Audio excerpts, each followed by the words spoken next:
So you're creating content on YouTube, but you want to level up your videos and make them a little bit more visually engaging. Let's break down a couple of things that you can be doing right now while filming, after filming, and during editing to make sure you're getting them to watch your screen and not look away and get distracted. Now, in our last video, we talked about what I would be doing if I were starting a YouTube channel right now, so if you haven't watched that video first, that one's going to be incredibly helpful, then come back over here. The best ways to keep eyes on your videos is to use quick cuts inside of what you're doing.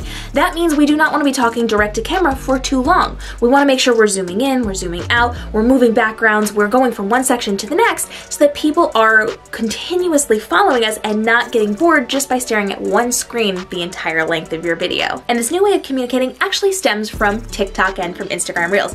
People like very short, very fast-paced things, and they like something that keeps their attention, so those quick cuts are definitely going to represent what you're doing really, really well inside of your videos. But bonus points, it also allows you to film short segments at a time and just move the backgrounds. That means you don't have to memorize everything you're saying to do it in one continuous clean cut. You can just memorize a couple of lines or a little paragraph or a little section at once, film it, and then move on to the next section. It's also really important to make sure you're putting things on screen. This can mean words, this can mean different visuals. You're going to be putting overlays on top of your video. This is something you can do in editing after the fact, so you can put words or you can put your photos or you can put whatever on top of it. You can even put other video clips so that people can see picture-in-picture type things, or you can do this while you're filming if you're streaming through something like Restream or BeLive. This allows you to put things up on screen, allows people to track the words that you're following, and it allows them to know exactly what you're going to be talking about topic-wise. So overlays are going to be incredibly helpful, and because they come and go on screen, it allows you to be on screen a little bit longer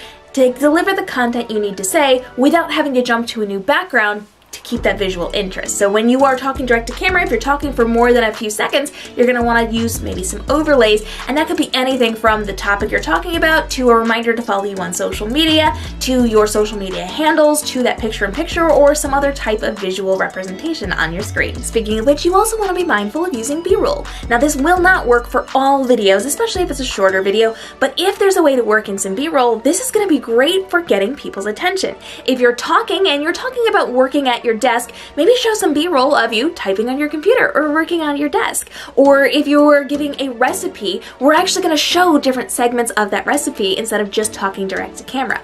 Talking direct to camera is really, really good because that eye contact is very important for building up trust and communication with your audience, but you don't want to be staring them down the entire time. So B-roll is definitely a great alternative, and it can be B-roll of you, or it can be from a stock footage website if it goes with what you're talking about. Just make sure you're mindful and intentional about how you're using it. And while this next one doesn't work for everybody, music is a great way to make sure that you are engaging with your audience, especially if you're a quieter speaker or if there's going to be some quiet gaps of time as you're displaying something or showing something off.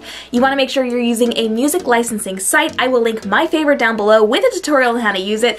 It is so incredibly helpful for engaging and really getting your audience into the right mindset. Hearing that music in the background as you're speaking tends to lock people in pretty well to what you're talking about and get them in the right vibe, in the right mindset, and to stay attentive to what you are doing. So use that music in the background, make sure it's nice and low so that it doesn't overpower what you're saying, and make sure you're using something that goes with your vibes, with your brand, with what you're talking about. So there's lots of options on that website that I'm linking down below for you. Now, don't get me wrong, I am a huge fan of speaking direct to camera, and if you've been following my career, you know that I started out speaking direct to camera with no cuts whatsoever. I never ever took a break. I just knew my content and I delivered it in a clean cut to the camera. And I love that, but that doesn't always keep people's attention. So unless you have a personality that really just gets people drawn into you and locked on from the very first word, you might want to implement some of these things to level up what you're doing.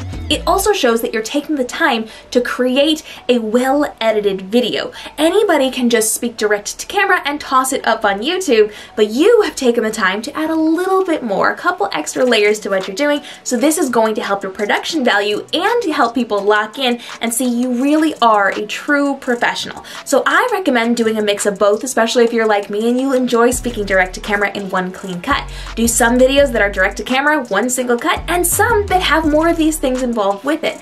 Mix it up, Try different things, see what resounds well with your audience, and then lean more heavily into that. Now is your time to really craft what you're doing on YouTube, and it's okay to try new things, and this is the perfect opportunity for you to see if music is going to work well for you, or if those cuts are going to work well for you, or if overlays are going to be helpful, or if you need less or more of them. This is your opportunity to decide what's going to work best for you and your process, but also for your audience. If you've got questions on this, drop it down below. Hit the subscribe and notification bell because I'm dropping daily videos on how to level up on TikTok, Instagram, YouTube, live streaming, and more. Plus, done with you content on IG Reels for business, so you don't even have to worry about what to say. You can just film your videos and get back to work, and live stream action plan if you are filming in a live stream capacity. Again, so you just have to follow the script, do your video, and be done and get back to work. Questions, comments, drop them down below, and I'll see you in the next video.